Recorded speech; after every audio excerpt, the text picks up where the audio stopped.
साथियों, आज की क्लास में हम समझेंगे प्रवाह 2 ब्रिज कार्य पुस्तिका हिंदी कक्षा 6 एवं 7 के अंतर्गत कार्यपत्रक 52, कार्यपत्रक 53, कार्यपत्रक 54, कार्यपत्रक 55 और आकलन पत्रक 9।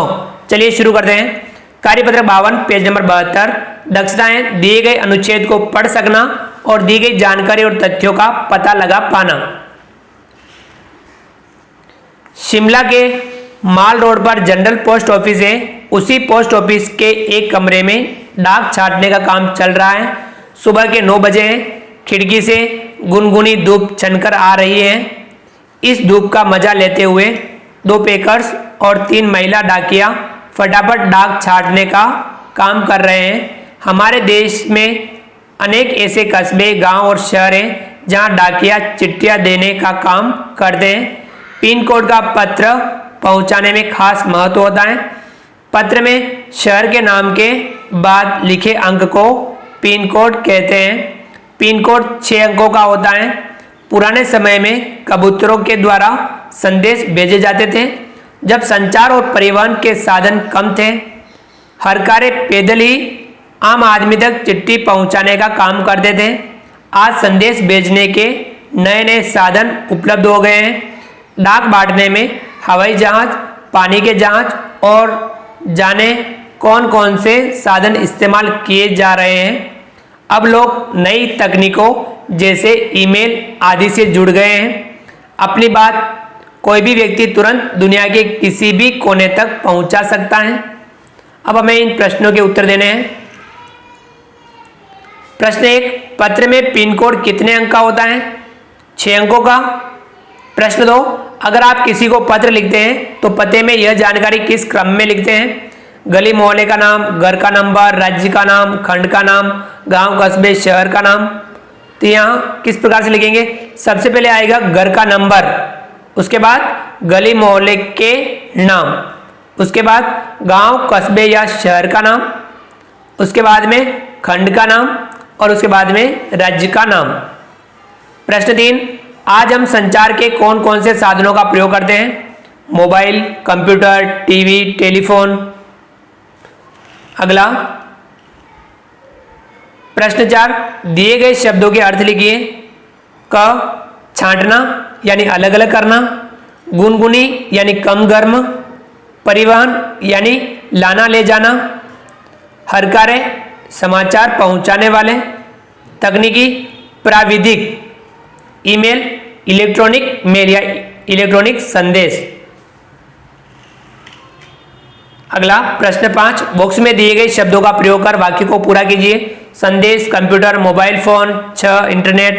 कहें भारत के शहरों के पिन कोड में 6 अंक होते हैं। मोबाइल बिना तारों का टेलीफोन है। ईमेल इंटरनेट द्वारा भेजा जाता है। तो यह था कार्यपत्रक 52। चलिए आगे बढ़ते हैं। कार्यपत्रक 53, दक्षताएं कहानी द्वारा शब्दों के प्रासंगिक संदर्भ और अर्थ को समझ पाना। निर्देश है, दी गई कहानी को पढ़कर प्रश्नों के उत्तर दीजिए। एक नदी के किनारे ताड़ का भारी पेड़ था। वह बहुत मोटा और मजबूत था। उसके निकट ही सरकंडे के कुछ पौधे उग गए थे जिनके तने नरम तथा लचीले थे। एक दिन जोर की आंधी आ गई। ताड़ का पेड़ खूब मजबूत होते हुए भी बीच में से टूट गया तथा सरकंडों के पौधों के बीच जा गिरा, परंतु सरकंडों के पौधों को किसी प्रकार की कोई हानि न हुई। यह देखकर वह हैरान हुआ और वह उनसे पूछने लगा, क्या कारण है कि नरम और कमजोर होने पर भी आंधी तुम्हारा कुछ न बिगाड़ सकी, जबकि मजबूत होते हुए भी मैं टूट गया हूं? ताड़ भाई, आप अपनी शक्ति की अकड़ में झुके नहीं और टूट गए, परंतु हमने नरम होने के कारण झुककर आंधी की प्रभुता स्वीकार की और सुरक्षित रहे। अब हमें प्रश्नों के उत्तर देने हैं। प्रश्न 1, नदी के किनारे किसका पेड़ था? ताड़। प्रश्न 2, ताड़ के निकट कौन से पौधे उग गए थे? सरकंडे। प्रश्न 3, ताड़ के पेड़ की विशेषता क्या है? मजबूत। अगला प्रश्न 4, नरम और कमजोर होने पर भी आंधी सरकंडों का कुछ नहीं बिगाड़ पाई, क्यों? क्योंकि नरम और कमजोर होने के कारण सरकंडे के पौधे आंधी के साथ झुक गए, इसलिए वे टूटे एवं उखड़े नहीं। प्रश्न 5, आंधी ने ताड़ के पेड़ को क्या नुकसान पहुंचाया? आंधी के कारण ताड़ का पेड़ बीच में से टूट गया। प्रश्न 6, सरकंडे के पौधों की विशेषता बताएं। सरकंडे के पौधे पतले व नरम होते हैं, इनमें लचीलापन पाया जाता है। यह था कार्यपत्रक 53। चलिए आगे बढ़ते हैं। कार्यपत्रक 54 पेज नंबर 74। दक्षताएं, कहानी को पढ़कर पात्रों की भावनाओं का विश्लेषण कर निष्कर्ष निकाल पाना। दी गई कहानी को पढ़कर प्रश्नों के उत्तर दीजिए। एक दिन एक लोमड़ी जंगल से भागती हुई आकर मुर्गी के दड़बे में घुस जाती है। लोमड़ी मुर्गी के 2 बच्चों को छोड़कर सबको खा जाती है। लोमड़ी उन दोनों के पास आकर उन्हें खाने की बात करती है। पहला बच्चा उसे कहता है कि हम छोटे छोटे हैं, हमें खाकर पेट नहीं भरेगा, हम आपको अच्छी चीज़ खिलाएंगे। पहला बच्चा लोमड़ी को कुएं के आसपास ले जाकर उसे खीर दिखलाता है। खीर को खाने की इच्छा प्रकट करती लोमड़ी कुएं में जाने के लिए पूछती है। बच्चा उसे बताता है कि चरखी पर 2 बाल्टियां टंगी हैं, एक नीचे जाने के लिए, एक ऊपर आने के लिए। लोमड़ी नीचे जाने वाली बाल्टी में बैठ जाती है, क्योंकि लोमड़ी ने चंदा मामा की परछाई को ही खीर समझ लिया। इस प्रकार मुर्गी के 2 बच्चों ने अपनी सूझबूझ और चतुराई से धूर्त लोमड़ी से अपनी जान बचाई। अब हमें इन प्रश्नों के उत्तर देने हैं।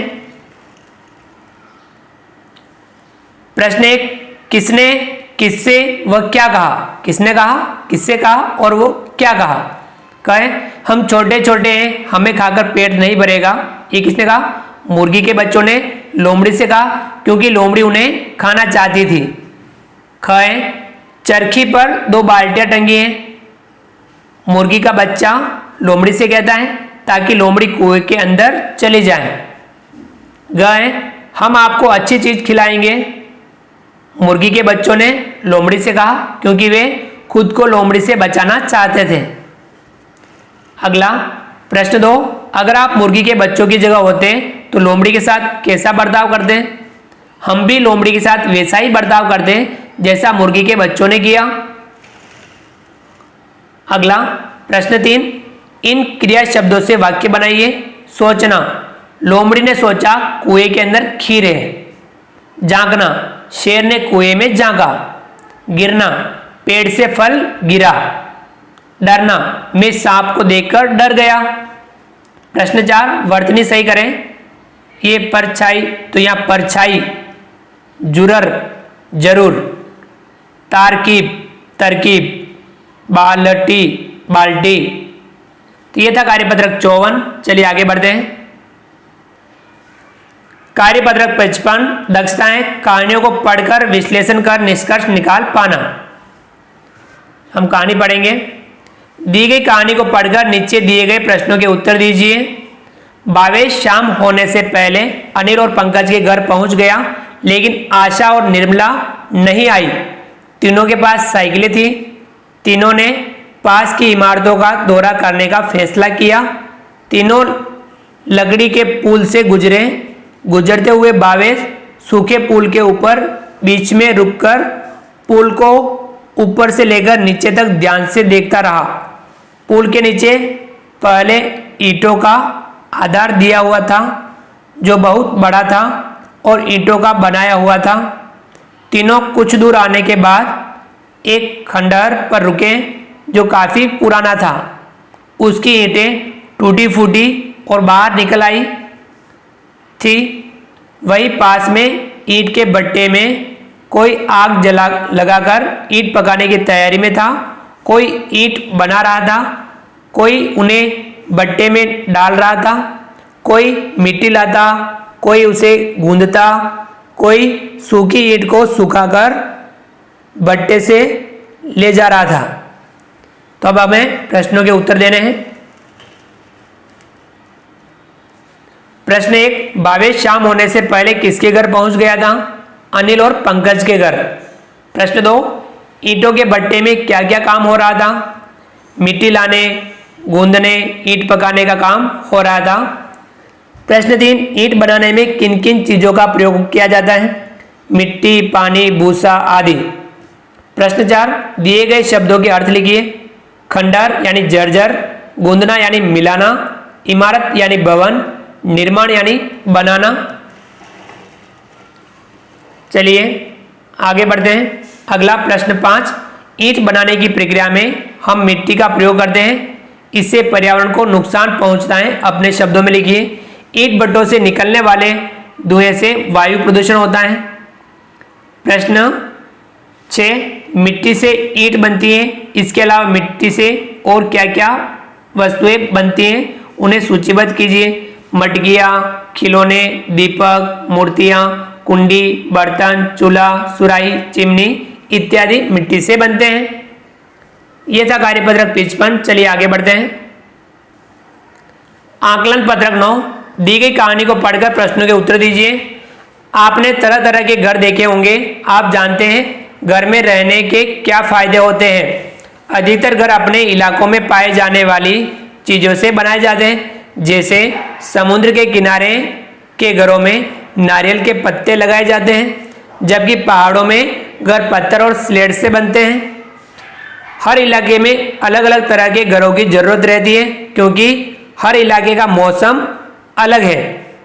पहाड़ी इलाकों के घरों में छतें ढलवा बनाई जाती है ताकि पानी या बर्फ जल्दी नीचे गिर जाए।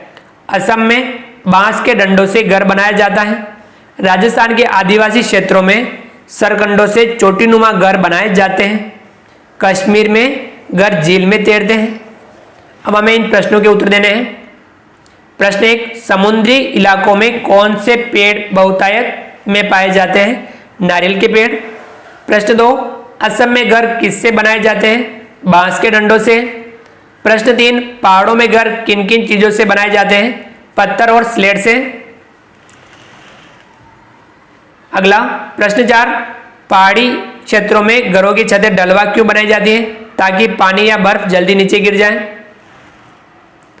प्रश्न 5, दिए गए शब्दों से वाक्य बनाइए। चोटीनुमा, आदिवासी क्षेत्रों में चोटीनुमा घर बनाए जाते हैं। झील, कश्मीर में घर झील में तैरते हैं। समुद्र, समुद्र के किनारे नारियल के पेड़ होते हैं। पत्थर, पहाड़ों में घर पत्थर से बनाए जाते हैं। सरकंडे, सरकंडे के पौधे पतले व नरम होते हैं। तो ये था आकलन पत्रक 9। इस प्रकार से हमने आज की क्लास में कार्यपत्रक 52 से 55 और आकलन पत्रक 9 समझा। आप वीडियो को लाइक कीजिए, चैनल को सब्सक्राइब कीजिए, बेल आइकन ऑल नोटिफिकेशन के लिए दबाइए, ताकि आप तक हमारे लेटेस्ट वीडियो सबसे पहले पहुंच पाएं। आप अधिक से अधिक साथियों तक हमारे वीडियो शेयर जरूर कीजिए। मिलते हैं अगली क्लास में नए वीडियो नए कंटेंट के साथ में। तब तक के लिए थैंक यू।